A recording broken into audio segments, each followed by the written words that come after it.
नमस्कार, design news के खास कार्यक्रम ज्ञानोदय में आपका स्वागत है। मैं हूं डॉक्टर प्रतीक श्रीवास्तव। इंदौर में ऐसे हजारों नौजवान हैं जो रैंकर्स पॉइंट में या कपिल बिरथरे सर से पढ़कर डॉक्टर या इंजीनियर बने हैं।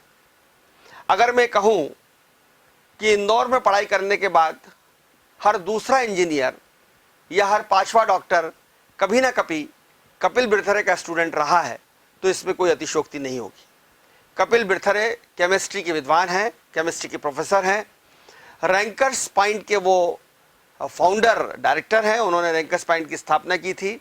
फिलहाल वो एलन के साथ जुड़े हुए हैं और रैंकर्स पॉइंट का जो स्कूल है, रैंकर्स स्कूल, उसके भी वे डायरेक्टर हैं। पिछले 25 वर्षों से वे बच्चों को कोचिंग की तैयारी करवा रहे हैं, यानी आईआईटी, जेईटी और नीट की तैयारियां करवा रहे हैं। डॉक्टर इंजीनियर बनाने की जो पाठशाला है उसके वे आचार्य हैं, उसके वे चाणक्य हैं और बहुत लंबे समय से बच्चों से जुड़े हुए हैं। उनकी परिस्थितियों को जानते हैं, उनके मनोभावों को पहचानते हैं, उनकी साइकोलॉजी को समझते हैं और उनके पढ़ाए हुए बच्चे न केवल जेई में, आईआईटी में सिलेक्ट हो रहे हैं, बल्कि बहुत ही हाईएस्ट नंबर लाकर, रैंक्स लाकर वो रैंकर्स पॉइंट के नाम को भी सार्थक करते रहे। अगर मैं ये कहूँ कि उनके पढ़ाए हुए बच्चों ने देश में टॉप किया है, पहली पोजीशन पर रहे, दूसरी पोजीशन पर रहे, तीसरी पोजीशन पर रहे, 10वीं पोजीशन पर रहे, 13वीं पोजीशन पर रहे, या आईआईटी की रैंकिंग है। और अगर मैं डॉक्टरी की बात करूं तो उनके पढ़ाए हुए बच्चों ने एम्स में पताका फहराई है, नीट में पताका फहराई है, पहली पोजीशन पर वो आए हैं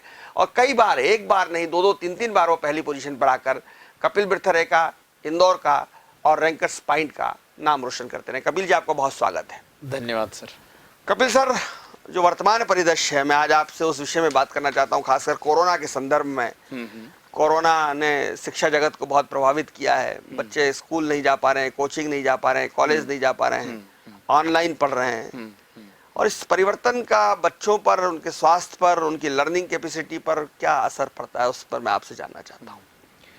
कोरोना में मतलब सिर्फ बच्चे ही नहीं, अपितु मतलब पूरा समाज, पूरी सोसाइटी को यदि हम देखें तो इंक्लूडिंग हम आप सभी को अफेक्ट किया है। बट वैसा है कि हम लोगों ने जीवन में थोड़े उतार चढ़ाव देखे होते हैं, लेकिन बच्चे जो होते हैं वो स्कूल गोइंग एज या कॉलेज गोइंग एज, तो इसमें उन लोगों ने एक्चुअली ऐसी कोई सी चीज़ देखी नहीं थी। कोरोना तो हालांकि हमने भी नहीं देखा था, या इस टाइप का एपिडेमिक अपन बोलें, पेंडेमिक बोलें, तो किसी ने नहीं देखा था। बट बच्चों के ऊपर इसका असर सबसे ज़्यादा हुआ है। जैसे जो पिछले 2 साल में जिन बच्चों ने स्कूल में प्रवेश लिया ही था, बट वो स्कूल ही नहीं जा पाए। तो जैसे यदि अपन एकदम छोटे बच्चों की बात करें तो ऑनलाइन टीचिंग उनके लिए तो एक बहुत बड़ा चैलेंज है, क्योंकि बच्चों का कॉन्सेंट्रेशन स्पैन काफ़ी कम होता है। तो छोटे बच्चों की तो एक हिसाब से हम देखें तो कहने के हिसाब से पढ़ाई ही शुरू नहीं हो पाई। और जहाँ तक कोचिंग का सवाल है या स्कूल के हायर स्टैंडर्ड्स का सवाल है, तो वहाँ भी बच्चों को दिक्कत काफ़ी ज़्यादा है, क्योंकि जैसे हम यदि फिफ्थ, सिक्स, सेवन्थ के बच्चों की बात करें तो उन बच्चों में सेल्फ डिसिप्लिन का काफ़ी अभाव होता है।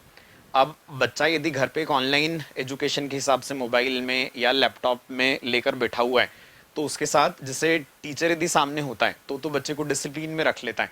लेकिन यदि टीचर सामने नहीं है तो अब फैमिलीज़ पर एक एडिशनल रिस्पॉन्सिबिलिटी आ गई कि बच्चों के साथ साथ उनको दिन भर लगे रहना है स्कूल की क्लासेस के हिसाब से।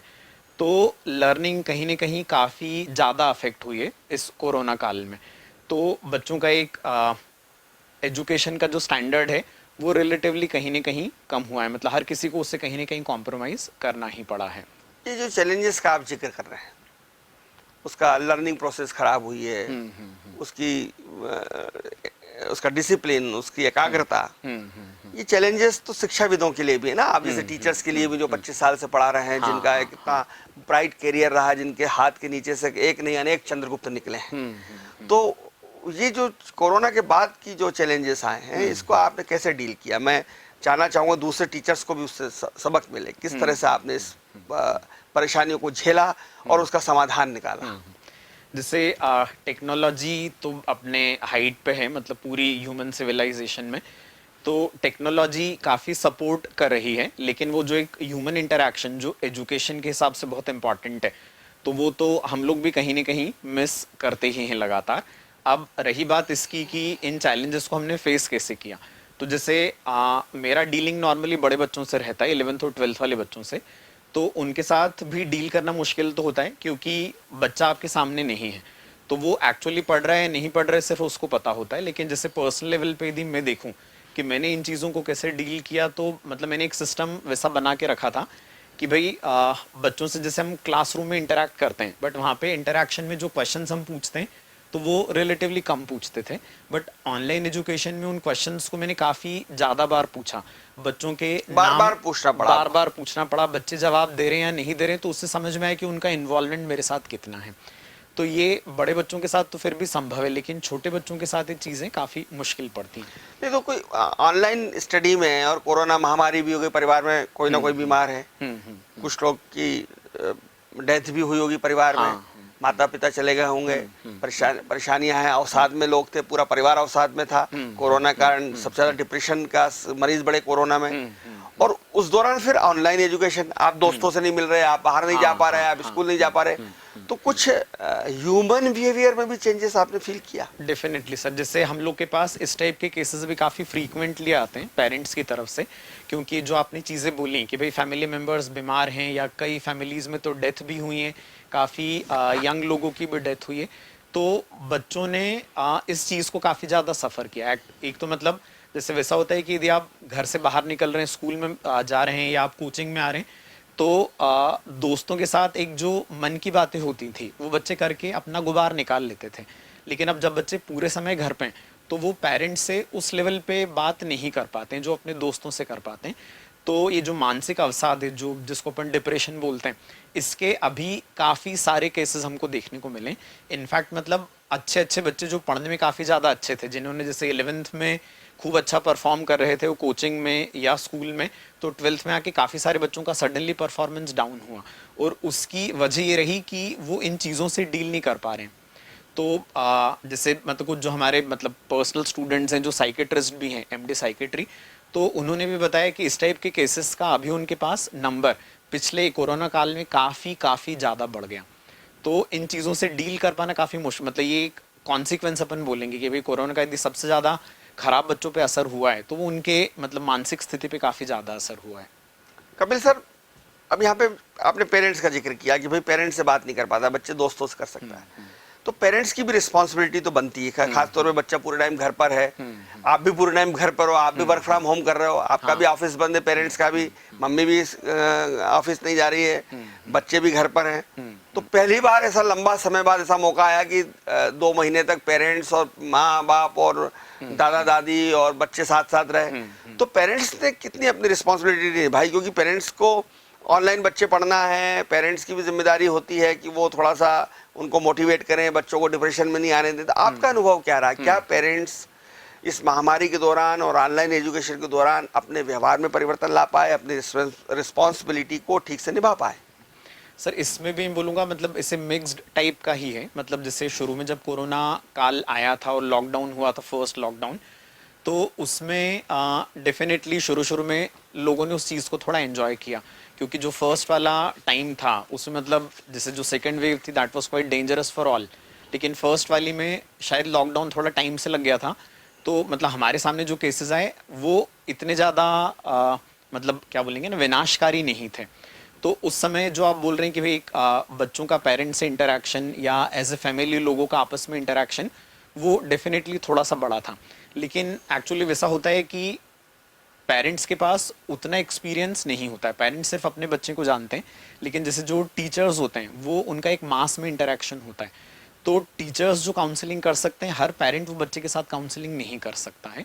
तो और हर किसी की साइकोलॉजिकल अंडरस्टैंडिंग या उस लेवल पर जाकर सोच पाना, तो मतलब पेरेंट्स बच्चे का एक ओवरऑल डेवलपमेंट के हिसाब से मतलब उसको वैसा गाइड नहीं कर सकते जैसे टीचर्स या काउंसलर्स कर सकते हैं।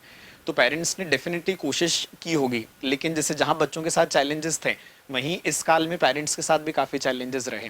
जैसे यदि जो पेरेंट्स मतलब आईटी फील्ड में हैं, जिनको वर्क फ्रॉम होम मतलब अभी भी कंटिन्यू किया जा रहा है, तो वो पेरेंट्स की यदि हम बात करें तो वैसा हो गया है कि वर्क फ्रॉम होम तो करें बट उनके वर्किंग आवर्स काफ़ी बढ़ गए हैं। या जैसे मैं अपनी पर्सनल बात करूँ टीचिंग फील्ड की, तो हम लोगों का भी वैसा था कि भाई एक ऑफिस में काम करना है तो हम डाउट्स वगैरह बच्चों को वहीं बता देते थे, और उसके बाद भी यदि है तो फिर फ़ोन पे हमारे पास लिमिटेड नंबर आता था। लेकिन जब हम घर से ही काम कर रहे थे पूरे समय, तो डाउट्स बच्चों ने रात को 2-2 3-3 बजे तक भी भेजे। तो अब उस केस में वैसा है कि ये तो हमारी रिस्पॉन्सिबिलिटी है ही कि भाई बच्चे ने डाउट पूछा है तो हमको तो उसको बताना है। तो ऐसे समय जो हमको ऐसा लग रहा था कि घर पे हमारा टाइम बढ़ गया, इनफैक्ट वो बढ़ा नहीं था, वो घर वालों के लिए टाइम शायद और कम हो गया था। तो ये भी एक नए टाइप के चैलेंजेस रहे इस कोरोना काल में। सरकार ने कोरोना काल में बहुत अलग अलग आदेश निकाले और शिक्षा के क्षेत्र में तो बड़ा भारी सरकारी प्रयोग हुए। कभी कहा गया कि ऑड वालों को बुला लीजिए, कभी कहा गया इवन वालों को बुला लीजिए, कभी कहा गया 50% से क्लास चलाई, कभी कहा सबको ऑनलाइन पढ़ाइए, कभी कहा कि आपने देखा कि कई बार ऐसा लगा कि चूचू का मुरब्बा हो गया शिक्षा जगत। लेकिन मैं इस चूचू के मुरब्बा के बीच में थोड़ा सा अगर बाहर निकाल के बात करूं तो एक ये बात जरूर आई कि साहब 50% तो ऑनलाइन पढ़ेंगे और 50% ऑफलाइन पढ़ेंगे, नहीं क्लास में आके पढ़ेंगे। 50% उपस्थिति के साथ कक्षाएं चलाइए, आप तो स्कूल भी चलाते हैं, रैंकर्स स्कूल आपका। अब जो बच्चा 50% उपस्थिति के साथ कक्षा में बैठा है, आप उसको पढ़ा रहे हैं, 50% बच्चा अनुपस्थित है, उसकी पढ़ाई का नुकसान हो रहा है। अब आपने कहा कि नहीं नहीं साहब वो तो ऑनलाइन जुड़ा रहेगा। अब जो बच्चा ऑफलाइन पढ़ रहा है, टीचर के आई कांटेक्ट में है, टीचर से पढ़ रहा है, समझ रहा है, और एक बच्चा वहां लैपटॉप पे बैठा हुआ है, दोनों का अंतर, दोनों में क्या फर्क पड़ेगा, दोनों में कौन ज्यादा अच्छे से सीख पाएगा। और दूसरी बात यह कि वो 50% बच्चा जो ऑफलाइन है, ऑनलाइन है, वो कैसे डील कर रहा है या उसका कोई नुकसान नहीं हो रहा है, ये बड़ा चैलेंज था। इसको आपने कैसे निपटा? ये सर मतलब क्या बोलेंगे ना, कोरोना काल एक एक्सपेरिमेंटल फेज ही था, तो सरकार के लिए भी नया था, तो वो भी बस मतलब जनहानि कम से कम हो उसके हिसाब से नए नए आदेश निकाल रहे थे। अब इन सब का वैसे ही मिला जुला असर ही है बेसिकली, क्योंकि मतलब जब बच्चा आपके सामने नहीं है तो मतलब आप एक पेरेंट से फीडबैक कॉल ले सकते हो कि बच्चे ने ढंग से क्लास अटेंड किया नहीं की, लेकिन उसको मैनुअल लेवल पे कर पाना बहुत बड़ा चैलेंज रहा ही। तो मतलब इसको अपन वैसा बोलें कि मतलब इस चीज़ को हम बहुत अच्छे से हैंडल कर पाएँ तो ये कहना मुश्किल होगा, क्योंकि यहाँ पे मतलब बड़े बच्चों के साथ तो फिर से वही कि एक सेल्फ डिसिप्लिन वाला थोड़ा पुट रहता है उनमें शुरू से, तो वो बड़े बच्चों के साथ रिलेटिवली ईजी रहा, लेकिन छोटे बच्चों के साथ तो मतलब मुझे नहीं लगता एक्सपेरिमेंट कहीं से भी सक्सेसफुल रहा होगा। कपिल सर, एक पढ़ा रहे हो तो आपको परीक्षा भी लेनी है। अब आप तो जैसे मैं जानता हूँ रैंकर्स में थे जब आप ये था, तो हर मंथली टेस्ट होते थे, वीकली टेस्ट होते थे। उस टेस्ट के आधार पर आप बच्चे का एनालिसिस करते थे कि भाई बच्चा कहाँ तक पहुँच रहा है, क्या ये सिलेक्ट हो जाएगा नहीं। फिर आपको लगता था कि इस बच्चे में बहुत संभावनाएं हैं, ये सिलेक्ट हो सकते हैं 25-30 बच्चे, तो उनके ऊपर अतिरिक्त और मेहनत की जाती थी कि ताकि ये मेरिट में आए और जरा से 1-2 पॉइंट से ना चूके। अब ऐसा कोरोना के बाद जो ऑफलाइन ऑनलाइन एग्जाम का भी बहुत विवाद चला, लड़के संघर्ष कर रहे हैं, हड़ताल कर रहे हैं, भूख हड़ताल हो रही, कई जगह मारापीटी की नौबत बनी, कई जगह धरने प्रदर्शन आंदोलन हुए।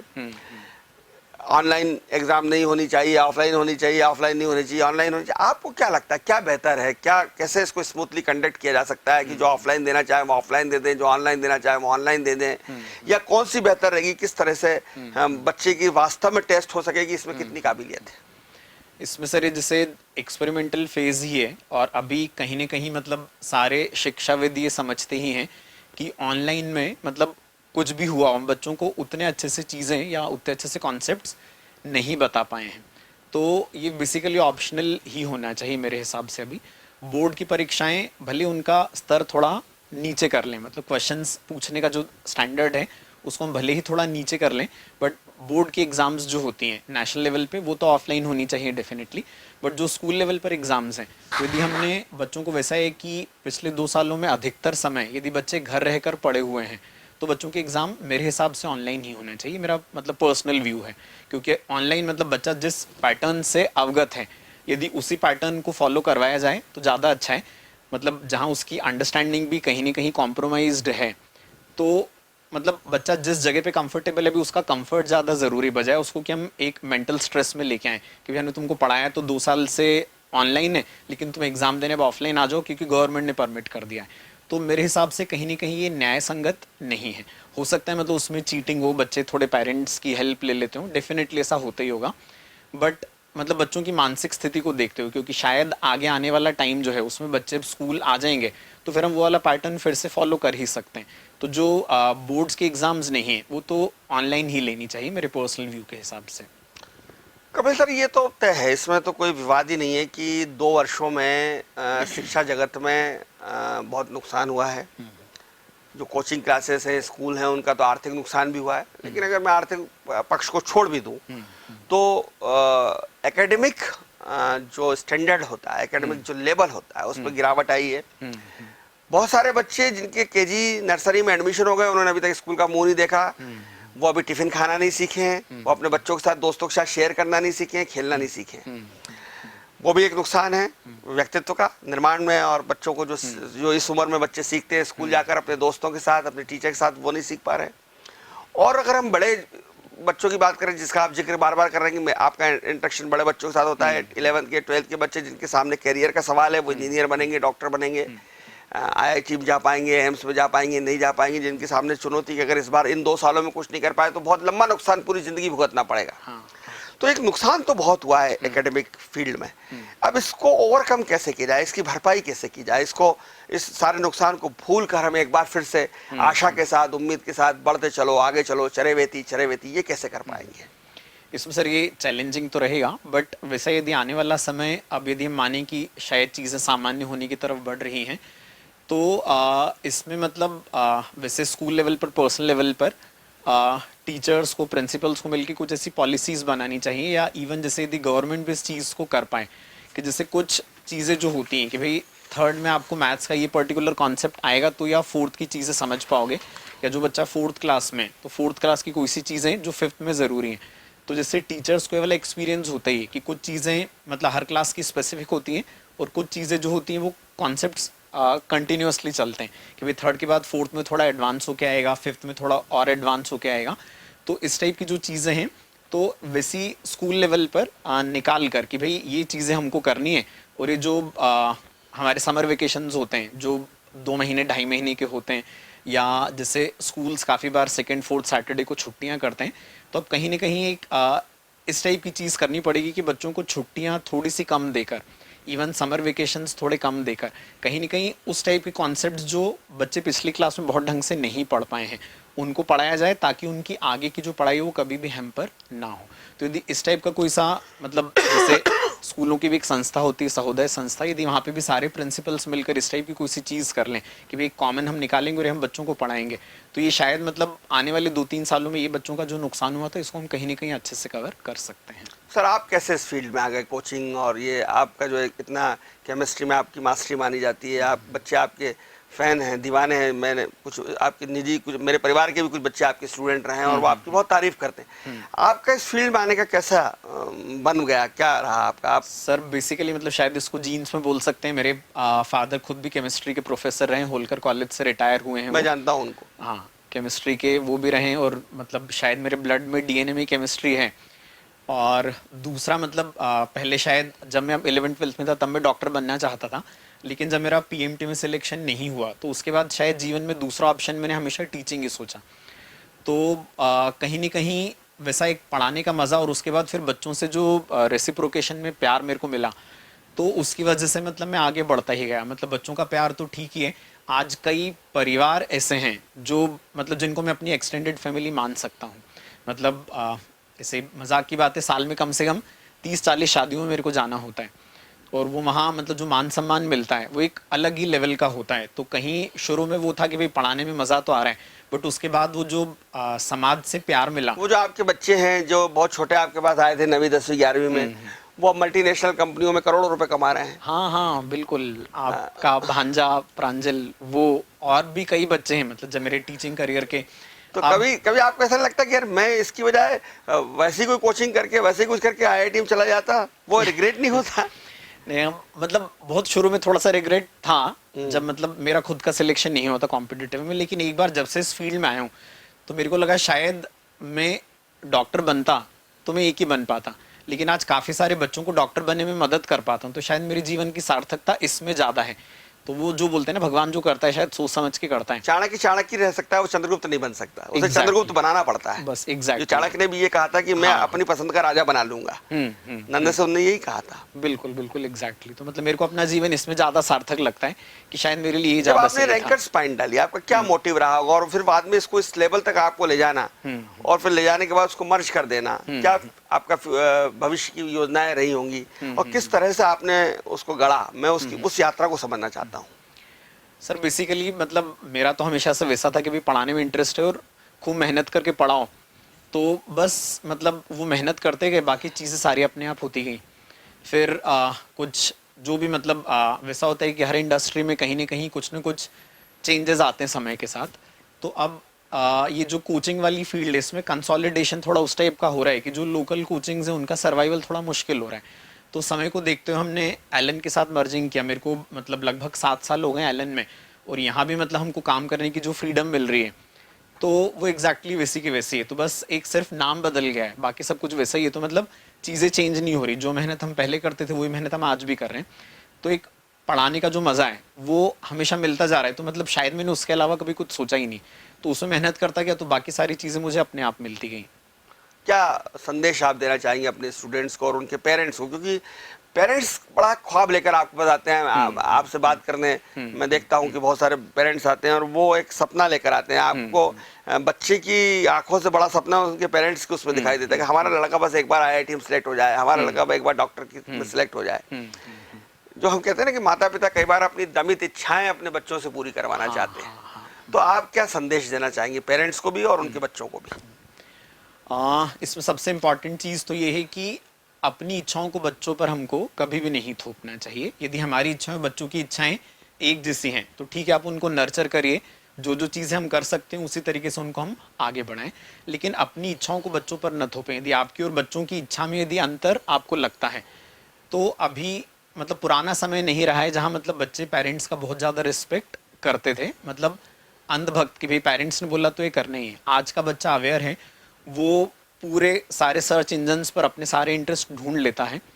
तो मतलब वैसा है कि जो बच्चा खुद से इंजीनियर, डॉक्टर, आर्किटेक्ट जो भी बनना चाहता है, तो यदि आपकी और उसकी इच्छा मेल खा रही है तो आप उसको आगे बढ़ाओ। पर यदि इच्छा मेल नहीं खा रही है तो आप अपने बच्चे के ऊपर विश्वास रख के, बच्चा जो जिस फील्ड में जाना चाहता है उसमें आप खुद सर्च करके बच्चे को आप वहाँ ले जाएं, बच्चा आपका वहीं डेफिनेटली ज़्यादा अच्छा करेगा।